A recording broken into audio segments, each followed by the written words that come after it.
Kim Jong-un's chief of staff is spotted in Vladivostok, Russia, where he's presumed to be making preparations for a summit there between the North Korean leader and Vladimir Putin.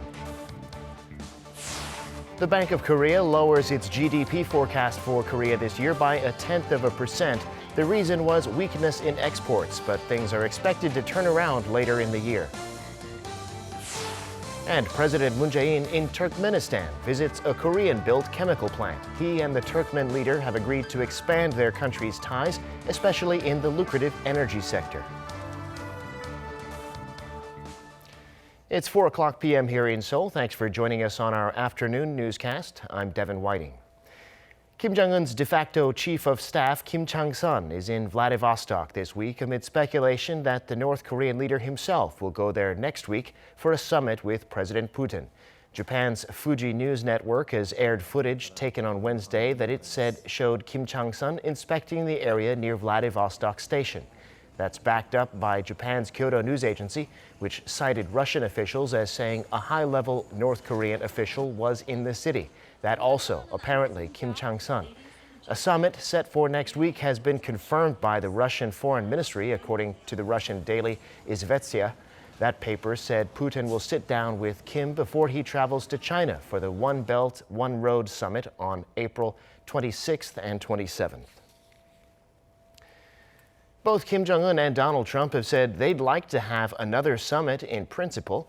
But President Trump's national security advisor says for that to happen, there'd have to be a real indication from North Korea that it's denuclearizing. Kim Yo-sun reports. White House National Security Advisor John Bolton has called for more evidence from North Korea that suggests the regime is ready to abandon its nuclear weapons before the leaders of Pyongyang and Washington sit down for a third summit. In an interview with Bloomberg on Wednesday, he also said the U.S. hopes to see, quote, a real indication from the North that it has made a strategic decision to give up its nuclear weapons. He also explained that President Trump is fully prepared to hold a third summit if he can get a real deal. Bolton's remarks seem to be in line with Washington's stance that it will not rush while opening up the possibility for a third summit. It's also seen as a reaffirmation of the need for practical denuclearization measures by the North before resuming the nuclear negotiations that aim to reach, quote, a big deal. Regarding a possible third summit, President Trump said earlier in the week that North Korea-U.S. dialogue does not have to move quickly, but added that a third meeting with Kim Jong-un would be good. Kim Yo-sun, Arirang News. In football, South Korea's very own Son Heung-min, forward for Tottenham Hotspur, scored the crucial goal on Wednesday for his team against Manchester City to take Tottenham to the Champions League semi-final. That makes Son the top-scoring player from Asia in the league's history. Lee Seung-jae reports. Epic is an understatement to describe the second leg of the Champions League quarterfinals matchup between Tottenham Hotspur and Manchester City. After scoring the lone goal in Tottenham's 1-0 win in the first leg, Son Heung-min didn't wait long to add more goals to his already impressive tally. After Man City got on the scoreboard after just 4 minutes, the South Korean international answered back with goals in the 7th and 10th minute, scoring a double in the first 10 minutes of the match. The match ended with Manchester City winning 4-3, but a 4-4 aggregate with Tottenham scoring 3 big away goals means the London club advanced to the semi-finals. Son, however, will not be able to play in the first leg of the semis, with a yellow in this match, the second he's accumulated in the quarterfinals. Despite that, the double gave Son his 19th and 20th goal in all competition this season, but also his 12th career goal in Champions League play. He surpasses Uzbekistani legend in Maxim Shatskikh, who scored 11 career Champions League goals during his career. Son scored his first ever Champions League goal back in 2014 while he was with Bayer Leverkusen in Germany's Bundesliga at the time. Fast forward less than 5 years, he's now the top scoring Asian player in Champions League history. Lee Seung-jae, Arirang News.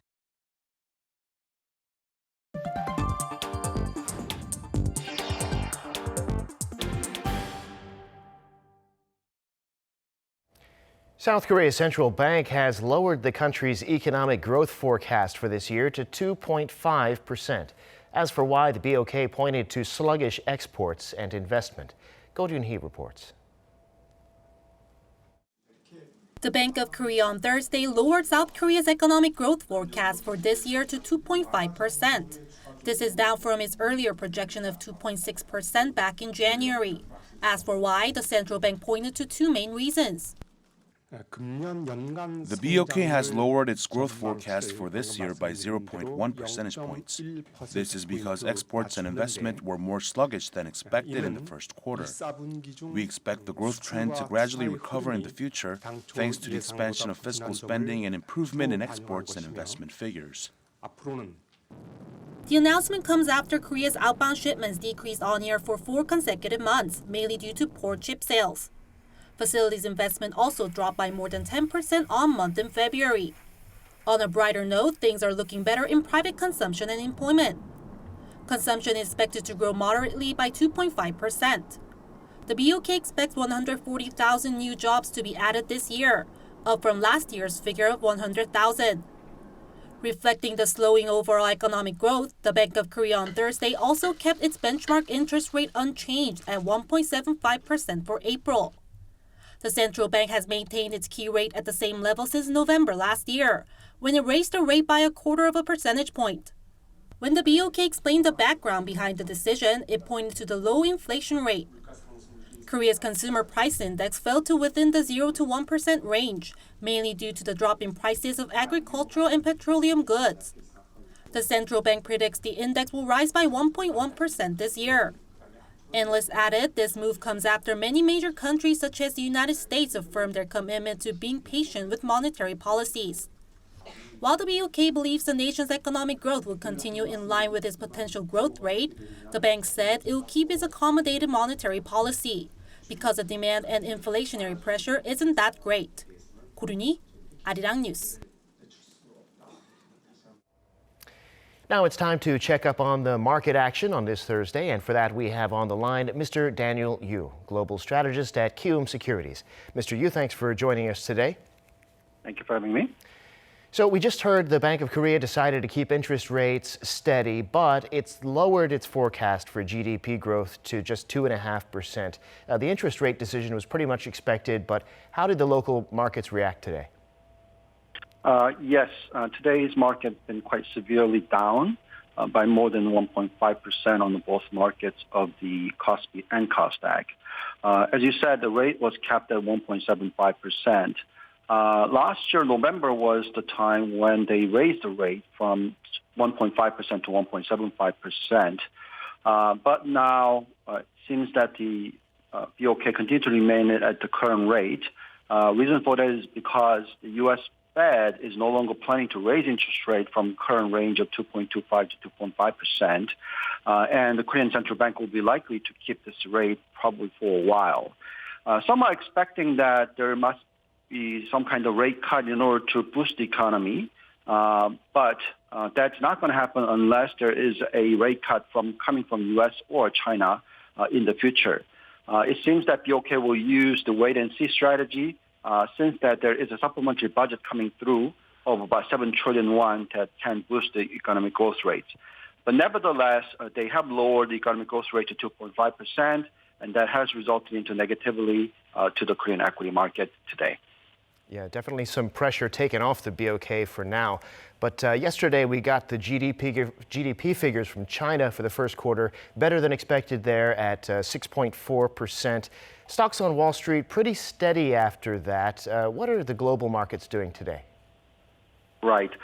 In generally, global market is taking a breather. There have been quite strong market movement in the first quarter. And I think they were expecting somewhat of a stabilization of the Chinese economic growth rate. After strong economic numbers, most of the economies showed an equity market taking a breather. Chinese market as well, they were down slightly. The number that came through was GDP growth rate of 6.4% and also industrial production of 8.5% growth. Retail sales was up 8.7%. While the whole fixed asset investment rose 6.3%. It seems that these numbers are indicating that Chinese economic restructuring is continuing, and this should allow further equity market potential in the future. But for the time being, because of such a strong movement due to the liquidity injection, it seems that the global market in general, they're taking some breathers, and that might last for a little bit while. Got it. Well, there's big news in the tech sector with Apple and Qualcomm deciding to bury the hatchet on their dispute over patent licensing. So that opens the door for Apple to use Qualcomm chips in its 5G phones. There had, of course, been hopes that it might turn to another company like Samsung. Yes, as you said, Qualcomm and Apple decided to end the patent right legal dispute and sign 7 years contract between the both companies. Qualcomm betted all on its bidder dispute with Apple and won it. So now, after the fight was over, the stock price of Qualcomm is soaring close to 40%. Qualcomm will continue to charge Apple royalties for its patents, and also Apple will pay Qualcomm a substantial fee as a part of the agreement. Now, with this news, the 5G investment should accelerate in the future. Of course, the competition will accelerate as well. In this case, we think that Samsung should benefit rather than be negatively affected because there could be stronger demand for 5G phones as Samsung is a leading IT company with the 5G technologies. We think that this has a broader implication for the fourth industrial revolutions, including data centers as well as the cloud computing, and affecting through the 5G phones introductions. So we do continue to have positive views in regards to the IT sector in global segmentations. So either way, opportunities for Korean manufacturers here as well. Yes. All right, Mr. Yu, thanks. That's where we'll have to leave it today. Thanks for your insights today. Thank you very much. Now, South Korean President Moon Jae-in is in Central Asia this week, visiting 3 countries. So far, he's been to Turkmenistan, where on this Thursday, he's touring a massive petrochemical plant built by Korean companies. His next destination is Uzbekistan. Our Heung-min files this report from the Turkmen capital, Ashgabat. President Moon Jae-in will wrap up his 3-day state visit to Turkmenistan on Thursday by visiting a site that's a source of pride for many Koreans. He travels to the western port city of Turkmenbashi, Kiyanly, home to a petrochemical plant built by a global consortium led by Korea's Hyundai Engineering and LG International. Completed late last year, the plant is the largest petrochemical factory anywhere in Central Asia and the first such plant in Turkmenistan, with the capacity to turn out 6 million tons of natural gas annually. Hyundai Engineering says the petrochemical products from the plant could generate profits of up to $600 million for the Turkmen government every year. And geopolitically speaking, Turkmenistan sits on the path of the South Korean president's envisioned new northern policy that includes Eurasian nations and Russia. With the South Korean leader actually leaving a footprint at the petrochemical site, President Moon hopes to ultimately drive more business deals between the two nations. It's a win-win strategy given that South Korea has been losing out to big overseas orders in recent years, while Turkmenistan's overdependence on few neighboring countries was driven home in 2015 when Russia cut gas imports from Turkmenistan. And with the support of their leaders, more lucrative deals could be on the horizon for South Korea. During their summit, the two leaders agreed to further enhance cooperative businesses for the second and the third Kiyanly projects built on their bilateral trust and friendship. The two also agreed on Wednesday to upgrade their energy plant cooperation while seeking ways to expand their ties in the fields of health, medical care, and ICT. After promising a prosperous future cooperation, President Moon will embark on his second leg of his trip in Central Asia and head to Uzbekistan, where the two countries already enjoy close trade. HeungMin, Arirang News, Ashgabat. As we just heard, South Korea and Turkmenistan have agreed to do more together in terms of the energy sector, and Korea has already built significant trust with its Turkmen partners by building power plants in the country. Our Park Hee-jun has more on those projects. South Korea's trade volume with Turkmenistan is relatively low but has great potential for growth. Main exports to Turkmenistan include automobiles, metal goods, and IT devices, while imports center on textiles.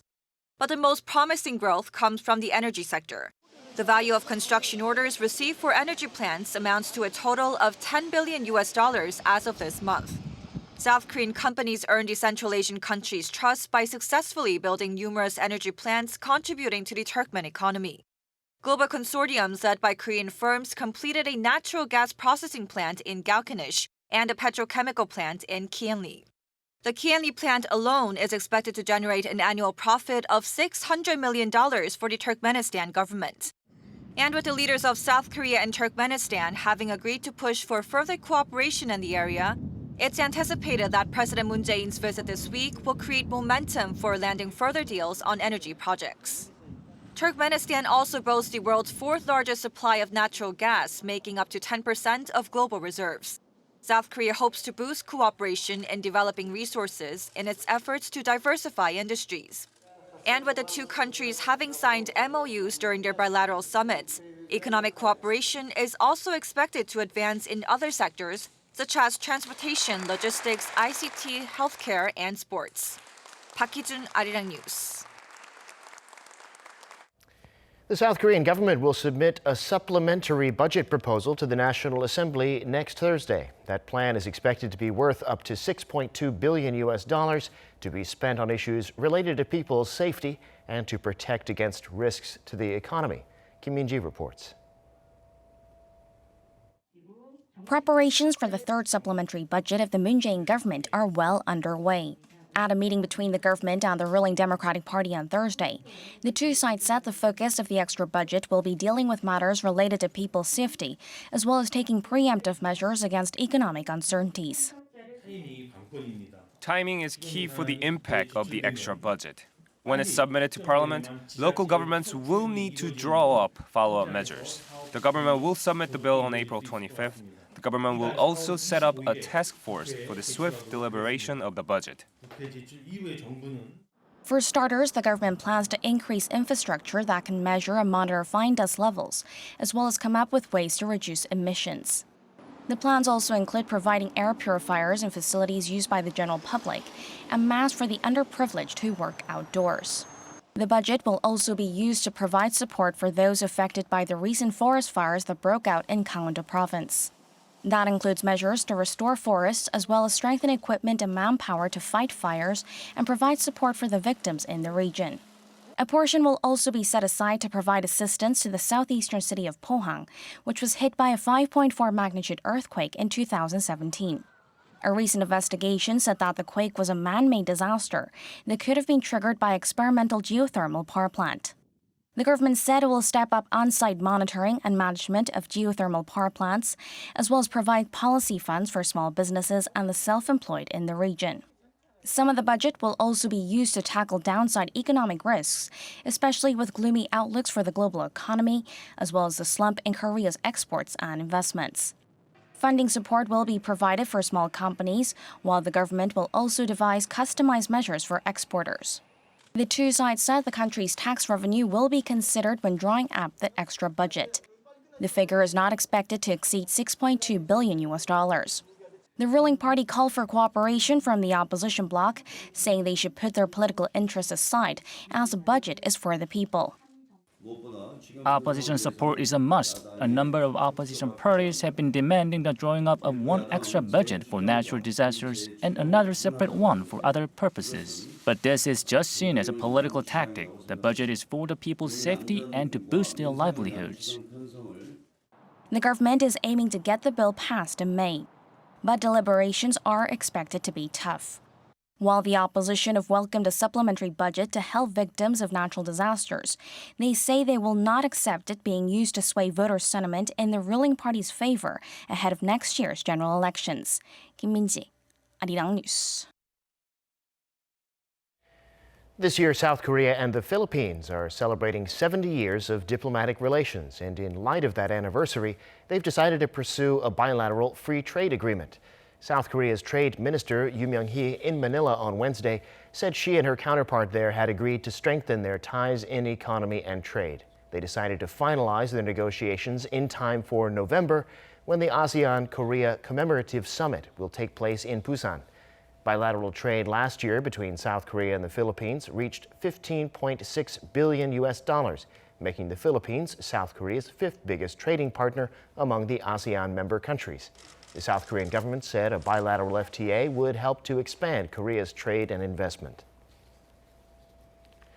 Prime Minister Lee Nak-yeon has announced a big new step towards deregulation. The government is putting its allow first, regulate later approach into law, so companies can take bold decisions without getting tied up in red tape. Under the new measure, companies will be able to run multiple types of businesses at a single factory. Currently, for the most part, factories can only make what they're licensed to make. But as soon as this September, they'll be officially allowed to branch out beyond manufacturing into services. The government is hoping greater synergy will revitalize the local economy. South Korean chemical companies are being accused of colluding with the firms that measure pollution at their factories to fake the data on fine dust emissions. According to the Environment Ministry on Wednesday, 235 chemical factories at the industrial complex in Yeosu had asked 4 measurement agencies to fabricate records on air pollutant emissions over the past 4 years. Those companies include LG Chem and Hanwha Chemical, whose emissions of vinyl chloride were 173 times higher than the standard. The ministry's reported 6 firms to the police and plans to expand the investigation. If you spend any time in Korea, chances are you'll come across some foreigners who can speak the Korean language quite fluently. There are untold millions of people around the world who can speak it to some degree, many of whom attended language classes here in Korea. Our Won Jung-hwan takes a look at where, why, and how they learn the language. When King Sejong invented Hangul, the Korean alphabet and writing system, hoping to broadly benefit mankind, he couldn't have possibly have meant people on the other side of the planet. But centuries later, the Korean language is being taught to foreigners at institutes across the country, including the Korean Language Education Center at Seoul National University. The institute was established in 1969 to teach Korean language and culture to international students intending to learn Korean as a foreign language or their second language. Over 28,000 students from more than 90 countries have graduated from the programs laid out by the institute, and the program invites some 500 students every semester from overseas. In fact, the number of such students has been growing sharply over the past few years to the point where some are saying that the number of foreign students of Korean literature and language is similar to the number of locals. Experts say that such a phenomenon comes from the increasing number of foreign nationals who want to become Korean language specialists. But some say studying at language centers isn't always the best way to learn a language. 제 생각엔 혼자 이렇게 새로운 어휘와 새로운 문법을 혼자 공부하는 대신에 밖에서 예를 들어 한국어를 이렇게 원어민스럽게 한국 친구랑 공부하는 것이 더 좋을 것 같아요. 왜냐하면 이렇게 한국어로 말할 때 제가 원어민이 아니라서 아마 실수를 쉽게 할 수 있거든요. 그래서 이렇게 한국인이랑 이렇게 한국 친구랑 한국어를 이렇게 재미있게 공부하면 내가 아마 갑자기 실수를 하면 그 친구가 한국어를 어떻게 이렇게 맞게 말해야 하는지 그리고 어떤 단어를 어떤 상황에서 쓰면 더 좋을 건지 설명할 수 있어서. And on top of that, even when watching their favorite shows in their free time, it was interesting to see how the students tried really hard to get used to the language. 드라마 너무 많이 좋아해요. 네, 그래서 거의 보고 보통 따라하는 것보다는 저는 속으로 듣고 만약에 이해 못한 부분이 있다면 다시 뒤로 가서 다시 보기. 그러니까 드라마 한 편의 1회를 제가 보통 2번에서 3번 정도 보는 것 같아요. 네, 다 완전히 이해할 때까지요. So the lesson for those who want to be extra good at Korean, first, you shouldn't be scared of making mistakes, and second, most importantly, you should be ready to put in a lot of effort, proving once again that there's no shortcuts to language learning. Won Jung-un, Arirang News.